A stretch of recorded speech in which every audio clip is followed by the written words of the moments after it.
Primeiramente, boa noite, gente. Muito bom estar aqui com vocês de novo. Primeiro, a gente gostaria de agradecer o feedback de todos. A gente não esperava receber tanto feedback, tanto e-mail, ou de desabafo, ou de sugestão, ou sobre um ponto de vista. Tanto das pessoas que assistiram a live de ontem, quanto as que ficaram sabendo dela, mandaram. Como a gente não esperava receber tanto feedback, a gente não vai poder passar todos aqui, senão nem uma hora lendo todos a gente conseguiria atender isso. Então a gente fez o seguinte, a gente organizou uma equipe aqui de consteladores familiares, e aí quem enviou o feedback, o seu problema, o seu desabafo vai ser respondido. Os consteladores todos, claro, têm uma visão sistêmica da situação, vai olhar o seu problema e vai responder o seu e-mail com uma análise e uma prescrição, uma recomendação de acordo com o seu problema, com o seu desabafo em específico, tá bom? Isso a gente se compromete a fazer até dia 4 de julho. Como esse ano a gente está vivendo um mês de cada vez, aqui vai ser assim também. Então a gente se compromete com muito carinho, com muita atenção, responder a todos os professores com uma visão sistêmica, não só os professores, mas supervisores, diretores de escola, quem está passando por essa mudança repentina, sempre com uma visão sistêmica, porque a gente acredita que a visão sistêmica pode sim transformar a educação e deixar a educação mais leve e mais fluida e mais interessante para todo mundo. A gente, como constelador familiar, a gente acha que vocês, ao longo da jornada com a gente, desse processo, vocês vão ver que a visão sistêmica, ela pode ajudar qualquer área da vida. E aí a gente, como a minha mãe é pedagoga, né, a pedagogia ganhou isso daí, e aí a gente vai prestar esse serviço com muito carinho, e é sempre por e-mail, tá, gente? É o e-mail rosadaterra.instituto@gmail.com. A gente vai deixar aí no chat para vocês, depois vai deixar no history, que aí vocês conseguem pegar o e-mail e mandar pra gente, tá bom? Podem desabafar mesmo, não precisa economizar em palavras. Vamos lá, vamos pro e-mail da semana. A gente selecionou esse e-mail aqui da semana porque ele foi um e-mail que já trouxe um pouco da visão sistêmica. Então a gente achou interessante e ele tem 2 pontos muito fortes. A gente sempre vai falar sobre os e-mails aqui nas lives de maneira anônima, tá, gente? Então vocês podem falar tudo que realmente sentem. O chefe de vocês não vai ficar sabendo que é vocês. E aí a gente vai ler aqui então primeiro, certo? Podemos ir, mãe? Podemos. Bom dia, Rosana. Foi muito boa a live de ontem. Me clareou muito a visão de algumas coisas. E eu tive 2 insights. O primeiro foi de colocar o professor como vítimas. Coitados, né? O governo, a Secretaria de Educação, os diretores estão obrigando a usar de recursos próprios, internet própria, material próprio para fazer as aulas. E então eu pensei, fazer uma cesta básica e levar para uma pessoa menos favorecida é uma caridade. Mas você usar a sua internet, que você já pagava, para enviar um material para um aluno, aí já é um problema do município? Isso ficou forte para mim. E o outro insight foi a questão dos excluídos. Pela primeira vez, a sociedade brasileira está tendo a oportunidade de olhar para os menos favorecidos, que não têm internet para receber o conteúdo. A importância de incluir esses excluídos. Acho importante uma visão sistêmica nesses 2 casos, para tirar os professores do papel de vítimas, pois hoje eu sei o quanto isso nos prejudica,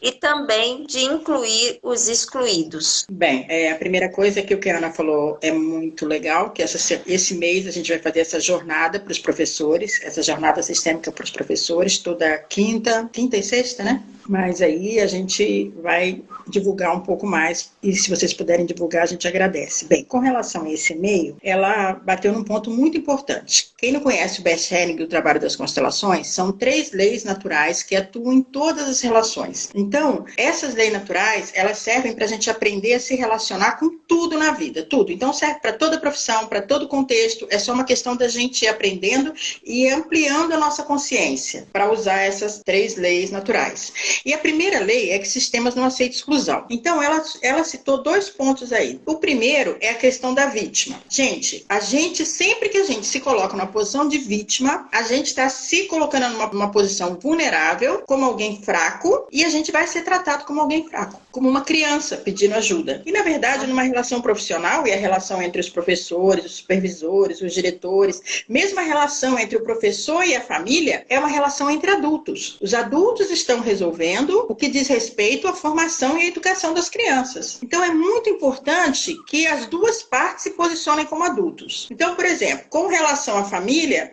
o professor se posicionar de uma forma como parceiro. O que está acontecendo, inclusive, na educação, não é um modelo em EAD. E os professores devem aproveitar essa oportunidade para aprender, para se familiarizar com o mundo virtual. Existem N estudos, pesquisas, cursos, experiências no Brasil e fora do Brasil sobre as vantagens das ferramentas virtuais na educação. E o professor pode aproveitar essa oportunidade. Mas o que as escolas estão fazendo, principalmente as escolas públicas, é só aula remota. O Sistema S também está fazendo aula remota, e isso aí é uma coisa assim, como se faz de conta que a gente está na sala de aula. Vai no mesmo horário, todo mundo entra lá e escuta, e aí você traz alguns problemas. Então, a questão que ela colocou aí, da vítima, é super importante. O professor já deve chegar na equipe, dizendo sim, compartilhando sim os problemas que ele tem, as dificuldades que ele tem, sejam elas de recursos, ou sejam emocionais. Por exemplo, eu me sinto inseguro com relação a isso, eu nunca fiz, como é que eu faço? E aí é responsabilidade desse supervisor, desse diretor, dessa pessoa, criar esse senso de equipe, de compartilhamento. Eu acho que hoje, dos que eu vi, Ana, dos e-mails, das mensagens que eu cheguei a ver, numa delas, inclusive, uma professora fala que numa reunião ela é uma amiga, e as reuniões também estão sendo feitas online, à distância. Uma das amigas dela falou assim, mas eu não consigo entrar, eu não sei mexer. E ela falou assim, olha, eu já consegui aprender e me disponibilizo para te ajudar. Essa cooperação, ela tem que fazer parte. Quando a gente aprende uma pedagogia sistêmica, a gente aprende que nós somos interdependentes, que todos nós temos competências.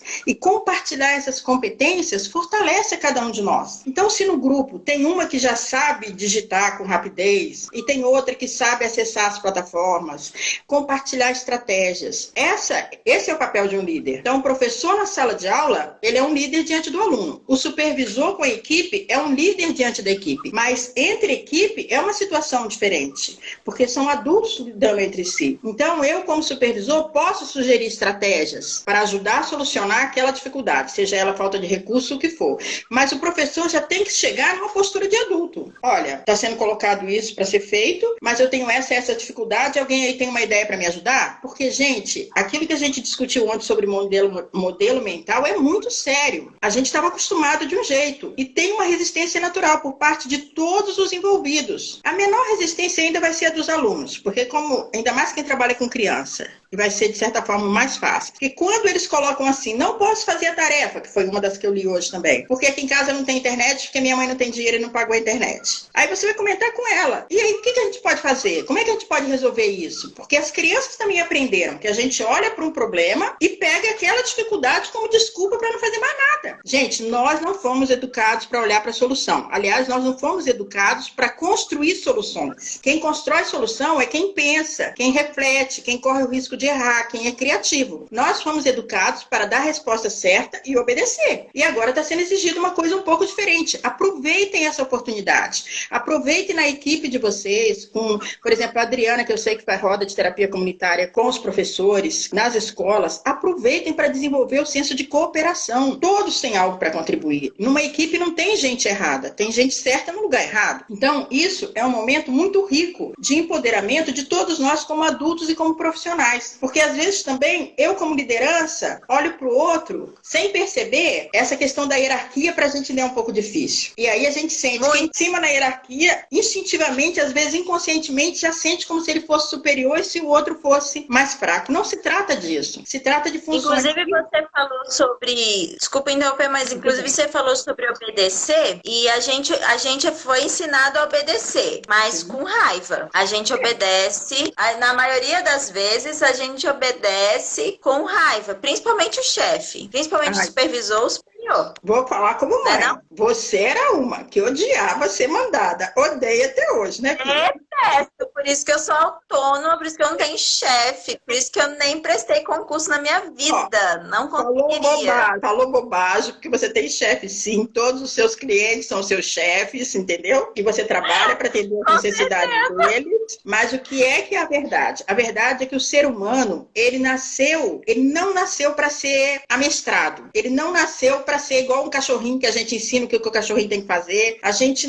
nasceu, a gente tem essa coisa do instinto na gente, que é aquilo que a gente já trouxe de aprendizado, mas a gente principalmente tem essa capacidade criativa. Cada geração já vem com um olhar diferente para a vida. Então isso é muito importante incluir, inclusive, que faz parte da primeira lei sistêmica, que o sistema não aceita exclusão. Então o nosso sistema, como ser humano, não aceita a exclusão da nossa capacidade de autonomia, da nossa necessidade de autonomia, de criatividade, de ter a nossa carreira solo, do nosso momento no palco, de fazer do nosso jeito. E cada vez isso está ficando mais forte. E sempre que isso é suprimido no ser humano, como foi por décadas e décadas, centenas de anos, o que acontece? A gente se ressente disso e fica com raiva, sim. E as gerações mais jovens, elas já estão nascendo já com esse instinto de rebeldia nesse sentido. E elas estão nascendo da forma certa, gente, porque a educação continua sendo dessa forma para um mundo que não é mais assim. Trabalhos que não exigem criatividade, que não exigem reflexão, que não exigem pessoa a pessoa, uma coisa mais artesanal, mais personalizada para cada um, serão feitos por máquinas. Eu estava assistindo um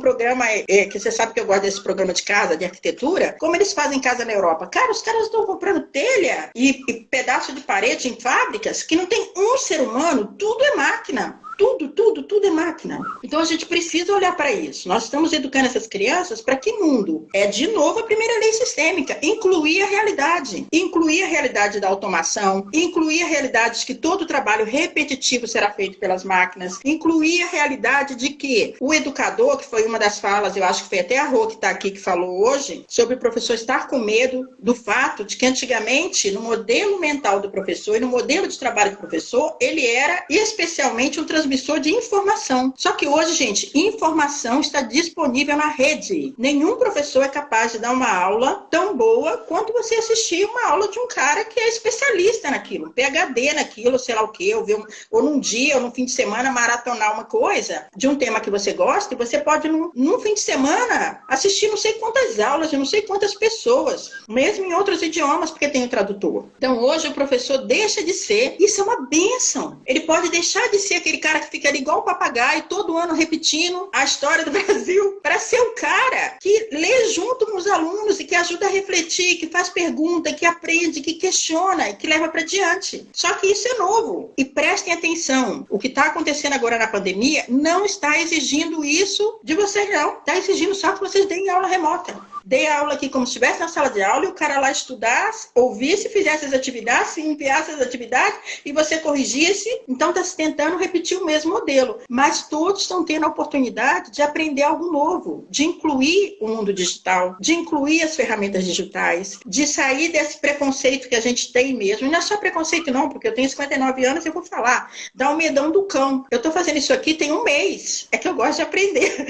Mas tem hora que eu esqueço. Eu não sei como é que é. Eu não sei, eu tenho que anotar o que eu fiz, assim, eu apertei esse botão, esse. É um processo de aprendizagem, gente, é por ensaio e erro. E o professor, durante muito tempo, ele esteve muito isolado na sala de aula dele. Até para fazer do jeito dele, ele faz meio em segredo, porque tem um padrãozinho, tem uma regrinha para seguir. E dá até medo de compartilhar as estratégias, porque são podadas sim. Infelizmente são podadas, como algumas que a gente ouviu hoje dos depoimentos que a gente recebeu de ontem. Então, isso é muito importante. Aí tem um outro aspecto da exclusão aí, que essa pessoa falou, ela foi para o marco social, né? Ela saiu do micro, de uma situação de professor, supervisor, professor, e ela foi para essa situação de escola e sociedade. Quem tem Wi-Fi e quem não tem Wi-Fi. Exclusão digital, não é isso? Gente, a gente está acostumado a arrumar tudo como desculpa. Tudo. Aí, é hoje que a gente tomou consciência de que existe exclusão no mundo? Ah, pelo amor de Deus. Não. A gente já sabia. Todo mundo sabe que existe exclusão. Mas o fato, por exemplo, da gente saber que milhares de seres humanos nesse planeta, e mesmo no Brasil, aqui no Vale do Jequitinhonha, no Nordeste, passam fome, não impede a gente de ir no supermercado e encher o carrinho de compra. Então, você dá uma boa aula virtual, você aprender a usar as ferramentas digitais, você começar a pesquisar tudo que já tem sido, tudo que já tem...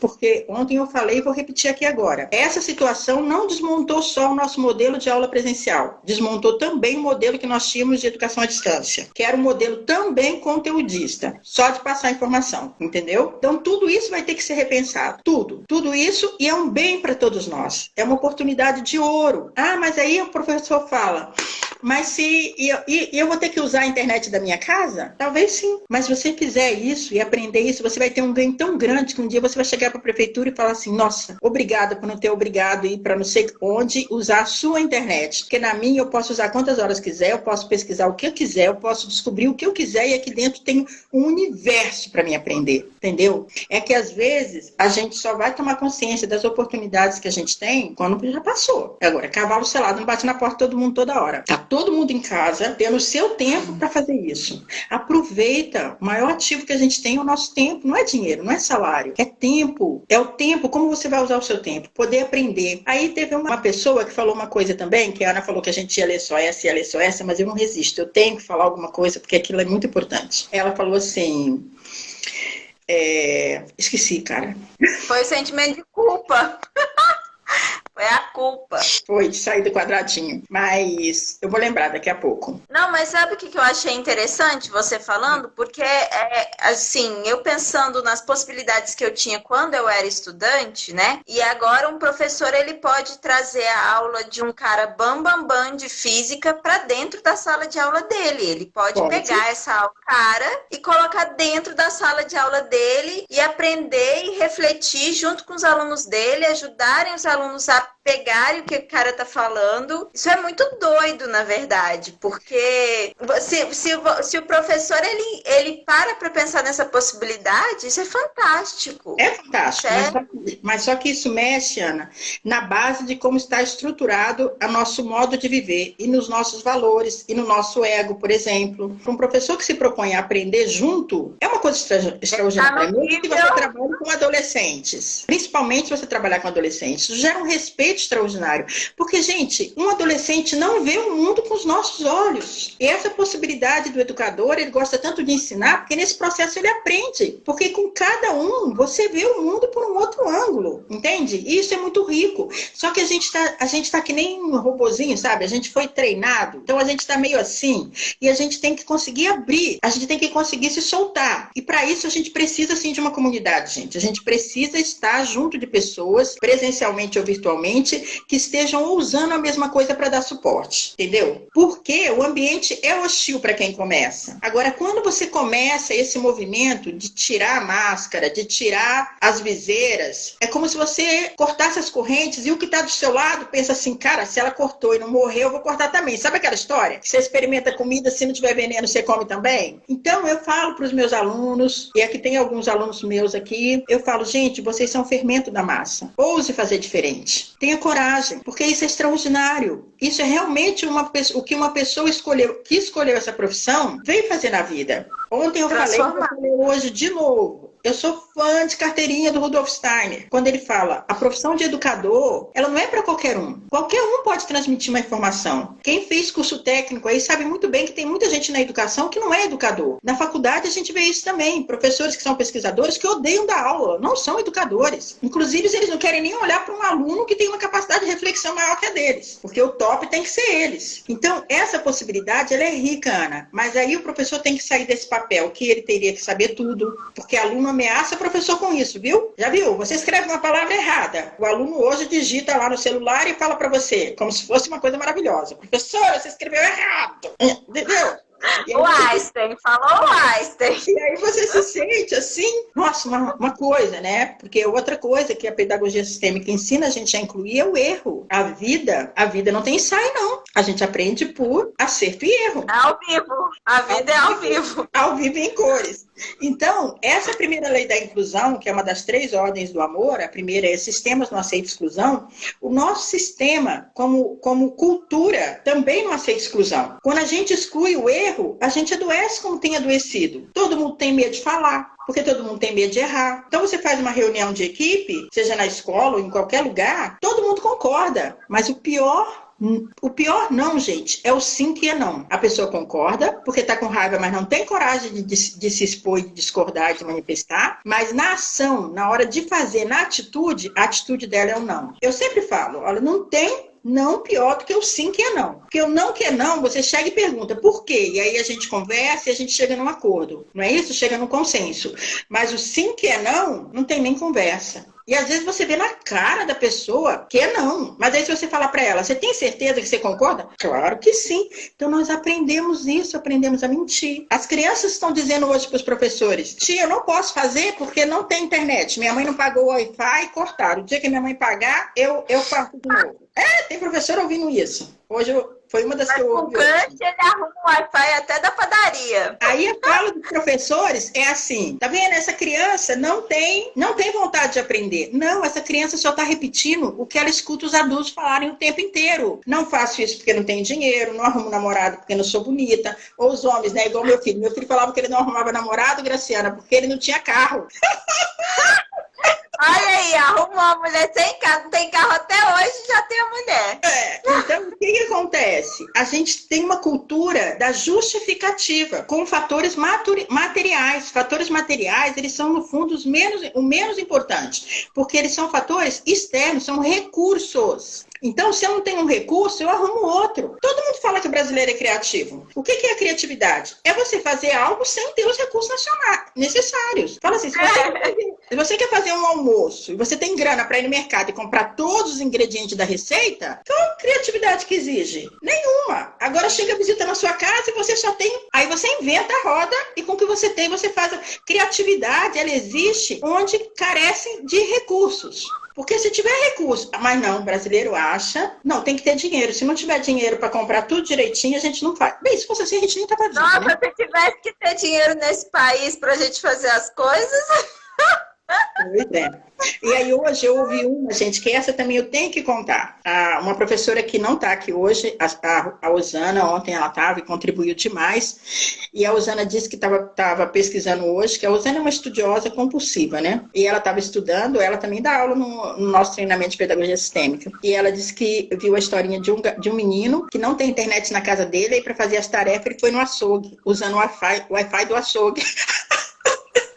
Então, isso é incrível, a gente tem que compartilhar estratégias. Dá sim para sentar na calçada do açougue e usar o Wi-Fi do açougue? Claro que dá, entende? E aí também tem que ter essa conversa, antes com os alunos. Os alunos, o professor não pode só passar a tarefa e esperar que a criança... É uma situação nova, então tem que discutir, tem que aproveitar os fóruns aqui, os chats e começar a conversar. Eles todos sabem conversar pelo celular. Porque se tem uma coisa dessa geração... Mas aí eu tenho uma coisa para te falar. A última questão que eu vou pôr na mesa, pro Instagram não cortar a gente. Teve uma professora que ela, inclusive assim, eu achei interessante o relato dela, já que a gente tá dando spoiler aqui dos que todo mundo falou. Eu achei interessante porque como ela é professora há pouco tempo, ela tá a todo vapor, né? Uhum. E aí, eu acho que, pelo que eu entendi do relato dela, ela usou uma ferramenta virtual e fez um negócio lá com os alunos que deu super certo, os alunos interagiram e aprofundaram no conteúdo. Só que ela dá essa matéria com uma outra professora. E aí, a outra professora não quer que eles aprofundem o conteúdo, não quer que eles queiram essas ferramentas. E como as duas dão a matéria juntas, as duas precisam seguir a mesma lógica. Como ela fez isso, agora a outra tá brava com ela, porque agora os alunos descobriram isso, e aí vão querer viver com ela. E aí, assim, esse compartilhar ideias, eu vejo isso muito nas escolas, que quando um professor, ele faz alguma coisa bacana, vem os outros e falam, tá querendo aparecer. Olha ali, uma melancia na cabeça, pra que fazer isso? E fica injuriado, porque se um faz, os alunos vão querer que todos façam. Então, esse compartilhar, como que faz? Porque a dor de cotovelo... Olha, eu vou te falar uma coisa, dependendo da turma, é uma interpretação nossa, assim, todos vão querer. Porque, por exemplo, com adultos, os adultos não estão querendo mudança. Então, quem está dando aula para adulto está tendo um problema. O adulto, ele quer daquele jeitinho de antes. Ainda quer que você, na véspera da prova, diga qual o conteúdo que vai cair na prova para ele poder dar uma decorada mesmo no dia seguinte acertar, porque é assim que funciona o nosso sistema. É um sistema não focado em aprendizagem, é um sistema focado em nota. Aí o que acontece? O professor que inovou e que fez alguma coisa que deu certo, os outros não querem. Por quê? Porque não querem ter trabalho, gente. Não querem conversar. Acham que isso dá trabalho. No momento que a pessoa fizer e sentir o prazer de ver os meninos interessados, gostando de aprender, pergunta, cara, isso dá um tesão, isso é uma loucura. Você fica assim, meu Jesus, o que aconteceu? E isso impulsiona a gente a aprender também. Mas existe na nossa cultura essa coisa da competição, essa coisa de repente, eu fiz, e aí eu quero realmente que o outro faça também, ou eu vou achar que ele me copiou. Ontem, aquilo que a gente falou do modelo mental, eu vou fazer uma aula pesada sobre essa questão de modelo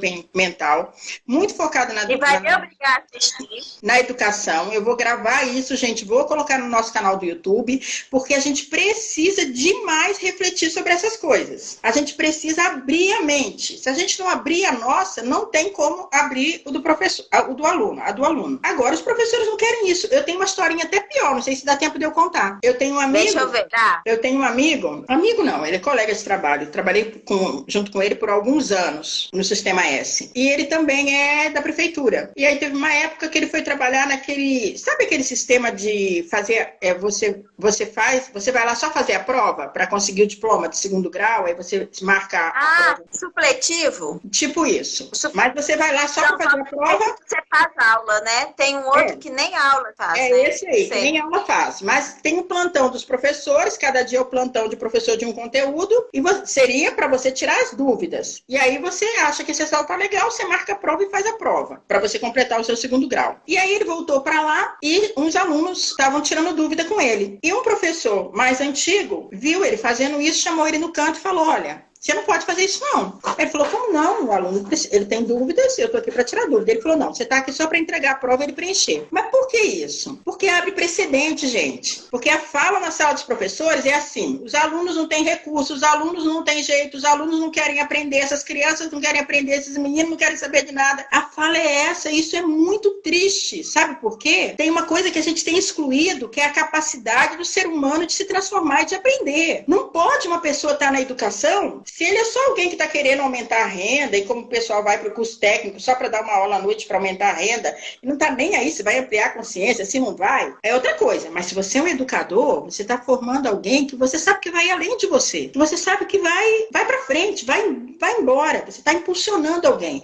É isso que eu falo do Rudolf Steiner. Ele fala disso do educador ser essa pessoa que tem essa grandeza de alma. E você não pode dizer que você é um educador se você não está focado em transformação. Se você não acredita que as pessoas podem aprender, porque aí nem justifica. Que querem aprender, elas querem aprender. Não, é como você ser pedreiro e não acreditar que se você colocar um tijolo em cima do outro, o telhado lá em cima, que a casa vai ficar em pé. Então, assim, o negócio não faz sentido. Se você é um educador, você acredita em aprendizagem. E se você acredita em aprendizagem, você acredita em transformação. Só que, Ana, quanto mais idade a gente tem, mais resistente a gente está, porque mais cristalizado nós estamos no modelo X. E daí a gente quer ficar lá, porque lá já está, é a nossa zona de conforto. Entendeu isso? Então, exigir disso é um jogo para quem realmente gosta disso. Você lembra que acho que todo mundo que está aqui nessa live vai se identificar com isso. Quando a gente olha para trás e pensa no professor que a gente mais gosta, é aquele que mais desafiou, gente. Isso na nossa profissão se chama zona proximal de aprendizagem. O professor olha o ponto onde o aluno está e puxa ele além. Meus alunos às vezes ficavam bravos comigo. Eles reagiam a essa postura minha da seguinte forma: você nunca está satisfeita? Eu falo, não, eu estou satisfeita, só que agora você pode ir além. Porque na hora que eles me mostravam... Ainda bem que eu não fui sua aluna. Pelo amor de Deus, já basta ter vindo filha. Quando a pessoa consegue, você fala, nossa, que genial que você fez. Só você conseguiu, que legal. Então agora, olha só, olha isso aqui. Eles olharam pra minha cara, não acredito. Entendeu? Mas é esse o papel do educador. É abrir a cabeça, é mostrar pra frente, entendeu? Porque a gente não vai. A gente é muito como aquele poema do Khalil Gibran. A gente é o arco que fica e o aluno é a flecha que vai. Aquilo é maravilhoso, né?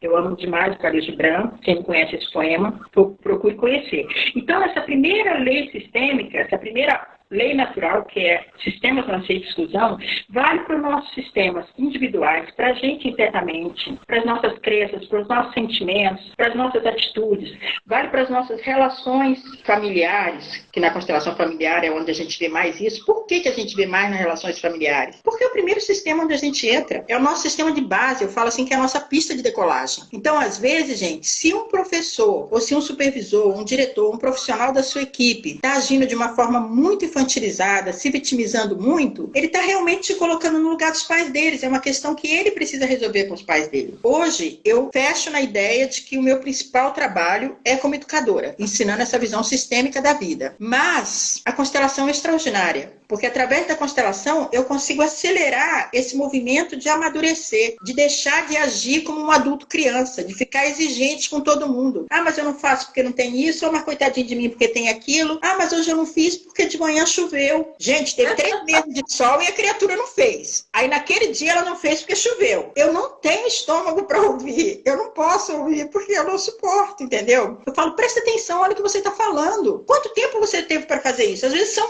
anos que você teve para fazer alguma coisa e você não fez. E aí, de repente, você fala assim, ah, é porque hoje aconteceu isso. Não, é por causa da pandemia que eu não estou fazendo. Você via todo mundo falar que queria ficar em casa. Agora está todo mundo desesperado. Que é o que ficou em casa, né? O ser humano não gosta de ser obrigado, mas a gente precisa refletir sobre isso, sabe? Ter essa humildade. Então, esse caso dessa professora aí que você falou, Ana, a gente precisa desenvolver uma humildade. Eu sempre falo, você aprender a visão sistêmica, você conhecer o trabalho do Bert Hellinger, você aprender a usar as ferramentas que são as leis naturais, as ordens do amor na vida, vai te fazer 2 coisas. Primeiro, colocar a bola no chão, que o jogo é fim de campeonato. Vai te ensinar humildade, que é o tipo de amor mais incrível que existe, chama respeito. Respeito pelo tempo do outro. O tempo do outro de aprender, porque aí você disponibiliza isso, mas você precisa respeitar, inclusive se o outro realmente falar, não, não é para mim, não é para mim, isso não é para mim. É um direito dele, cada um tem sua individualidade, né? Mas a competição, ela é uma coisa muito negativa. Hoje a gente sabe que o ser humano, ele sobrevive a partir da cooperação. Nós somos interdependentes, gente. Aquela ideia de ter uma chácara, tivesse tudo lá e que você não precisasse de ninguém. Tinha uma ideia dessa aí quando eu era jovem. Eu queria ter uma chácara. Ah, rola demais! Eu era estudando como plantar abobrinha. Mas, gente, essa é uma ideia falsa. Então a gente precisa desmontar isso. E como que desmonta? Não é discutindo o vitimismo. Não é falando com o outro em cima desse vitimismo. O cara chega para você com vitimismo, o professor chega falando, ai, coitadinho de mim, você responde pro adulto que tem dentro dele. Você fala, eu tenho certeza que você conhece alguém que pode te ajudar. Sabe, você entra por aqui uma coisa e você sai outra, porque essas partes existem dentro da pessoa. Ela só precisa ser vista. Você precisa se relacionar com o adulto do outro. Dá uma chacoalhada assim. Teve uma pessoa que trabalhou comigo e ela perguntou assim, Rosana, como é que você faz? Eu falei assim, eu falo com aquela parte da pessoa que pode resolver, porque tem isso dentro da pessoa, só não sei onde é que tá, né? Mas aí você sai do jogo, porque senão você também, quando você na outra ponta reage ao vitimismo do outro, seja com uma fala muito infantil do tipo, eu tenho certeza que você dá conta. Como? O outro tá te perguntando como. É questão de recursos, de estratégia. Então vamos compartilhar a estratégia. Como? Teve a fulana que fez assim. Olha, a ciclana conseguiu. Vai lá, pergunta para ela como ela conseguiu. Então a gente tem que conseguir separar tudo isso. O que é um problema de base, o que é uma necessidade de recurso, entendeu? Compartilhar estratégias, mas a gente não foi educado para isso, gente. Então a gente precisa aprender e precisa treinar isso porque tem um hábito construído aqui dentro, tá? Um programa que vai no piloto automático e a gente precisa desconstruir esse programa. Hoje eu acho que visão sistêmica é essencial para a gente criar um mundo melhor. Eu acho realmente que a minha missão é ajudar as pessoas a encontrarem essa harmonia interna, conseguir ver essas partes dentro de si, colocar isso em ordem para você ter paz, porque só em paz você consegue tomar boas decisões, consegue olhar em volta, ver realmente o que está acontecendo e fazer escolhas ganha-ganha para todos os envolvidos. Mas antes disso tem uma coisa chamada domínio pessoal. Quem não desenvolver esse domínio pessoal, sem chance. Porque se você não consegue se controlar, se administrar, você vai ser jogado para todo lado, porque está todo mundo o tempo inteiro querendo mandar. Os pais vão exigir uma coisa, o menino vai exigir outra, que os meninos são ótimos, né? Que nem bebê. A bebê da Ana está com 2 meses. Gente, quando ela quer alguma coisa, ela berra, que parece que o pessoal do prédio vai chamar o conselho tutelar. Eu já falei pra Ana, vamos chamar o conselho tutelar pra você. Parece que você tá torturando ela. Então, assim, e eu só tô trocando a fralda. As crianças sabem exigir, entendeu? Só que todo mundo exige. E aí o professor precisa ser muito muito, muito respeitado nesse momento, gente. Porque é ele que está no meio. É ele que está sendo fritado de todos os lados. Entendeu? Agora, é o momento dele. Tá todo mundo olhando para ele. Imagina, você tá no palco, minha filha, e tem 1 milhão olhando para você. Que nem se fosse a Xuxa. Morou? Tem que... Com tomate na mão, né? Com tomate e a estrelinha na mão. Vamos ver qual que vai ganhar. Mas é incrível, né? Porque agora o professor está no centro da cena, é o momento dele, mas ele está muito enfraquecido, está se sentindo muito humilhado, como se fosse uma profissão que não tem valor nenhum, sendo que a gente está num contexto de aprendizagem contínuas, que está todo mundo consciente dessa complexidade da vida, da necessidade de estar aprendendo continuamente. Pela primeira vez no mundo, a tecnologia passou na nossa frente. Quer dizer, então, a gente aprende a usar um negócio, eu estou inventando outro. É a hora da pedagogia, é a hora da educação. O desafio agora é o seguinte, mãe. O desafio agora é o seguinte. Qual? É em 2 minutos você falar como que se sai do papel de vítima. Dá um passo para trás. Porque também eu, quando recebo você falando para mim como se você fosse uma vítima, sem perceber, eu já entro nesse jogo. Então, como que eu faço? Eu internamente baixo a cabeça e penso assim, sinto muito que para você seja assim. Eu honro a diferença que existe entre nós e vou para o meu lugar. Qual é o meu lugar? De uma profissional adulta, e dou um passo para trás e me relaciono com você a partir disso. Porque senão vira um jogo de reação. Não, a vítima que há em mim puxa a vítima que há em você. Às vezes pior. Às vezes pode piorar. Sempre pode piorar. A vítima que tem em você puxa o algoz que tem em mim. Porque eu, como sou uma pessoa de padrão mais colérico, eu perco a paciência. Eu falo, e aí? Pelo amor de Deus, entendeu? Você parece cachorro caiu da mudança, que não sei o quê. Isso, solta esse cachorro. O que também é um comportamento reativo, percebe? Então, o que eu tenho que fazer? Abaixar a cabeça, gente, e fisicamente dar um passo para trás. Fisicamente, isso que é importante. Fisicamente. Você não precisa falar alto para a pessoa ouvir, não, né? Você fala baixo. Vamos supor, você vai entrar numa sala de reunião. Você pensa, antes de entrar na porta ou na sala de aula, você fala. Agora, mesmo no celular, antes de entrar na aula à distância, você se curva e fala, olha, eu honro todos vocês, a família de vocês, cada um de vocês. Honro a diferença que existe entre nós, vou para o meu lugar e faço a minha parte, o melhor possível. E dá um passo para trás. Se funcionar, você vai sentir que até a tua respiração alivia. Se não funcionar, tu faz de novo. Entendeu? Faz de novo. Então tem Realmente, eu acho que vale a pena todos os professores tentarem isso. Acho que vale a pena sempre isso na vida. Até quando você tá brigando com o marido, brigando com o namorado, também vale isso. Que aí você sai do jogo, que é um jogo, sabe? É como um imã. Puxou uma parte sua e vocês ficam ali, ó. Aí dá aquele tipo de conversa que não sai do jogo. Briga. Quando você abaixar a cabeça é porque você tá falando, ó, tô fora. Em missão de paz. Isso.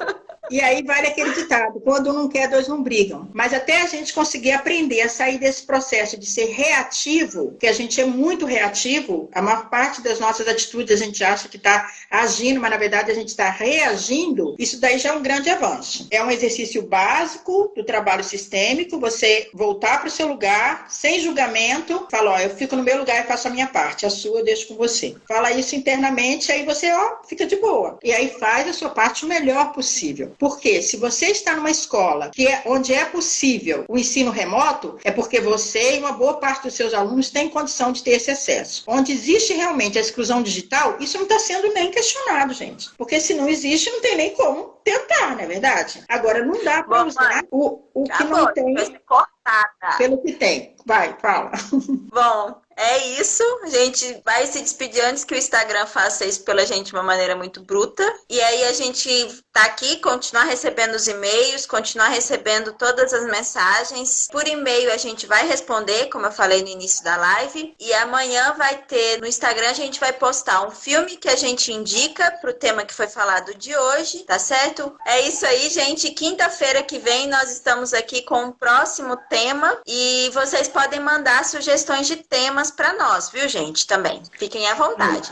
Ana, é importante falar que vai ficar gravada. Vai ficar gravado lá no IGTV do Instagram, como está de ontem, quem quiser assistir, tá joia? E eu vou tentar baixar, porque vocês sabem que eu tô aprendendo esse troço, né? Ainda não sei direito não, mas eu vou tentar baixar para colocar também no Facebook. Vamos aprendendo junto, vamos ficar fera. Em um ano eu tô ferosa, tá bom? Isso aí. Muito obrigada. Olha só, também eu gostaria de divulgar, e vou pedir a Ana para incluir no filme, o trabalho do João Mata. É um professor brasileiro brasileiro, tem muito, muito, muito trabalho, gente, muitos cursos sobre IAD no Brasil. É um cara foda, entendeu? E eu vou pedir para compartilhar a primeira página dele no Facebook. Eu estou tentando achar algum livro dele em PDF. Eu estou aqui em Viçosa, em Araxá, eu tenho livros dele que eu comprei, mas também não são em PDF. Eu comprei livro mesmo, né? Aquele mesmo das 100 páginas lá, aquele de papel. Mas eu vou tentar encontrar o virtual para compartilhar com vocês, porque o cara é muito bom. Ele é bom em games. Games para as crianças é maravilhoso. Sei que muitos professores estão com dificuldade, porque precisa, às vezes, de um Wi-Fi maior, mas tem também coisas simples. Então, ele é um cara que vocês podem aprender muito com ele. Combinado? Certo, é isso aí. Mãe, quinta-feira eu te espero aqui às 19 horas, hein, mãe? É pra estar aqui linda. Obrigada, Até gente. quinta. Tchau. Divulguem o nosso trabalho, que eu agradeço. Muito obrigada. Tchauzinho, gente. Até mais.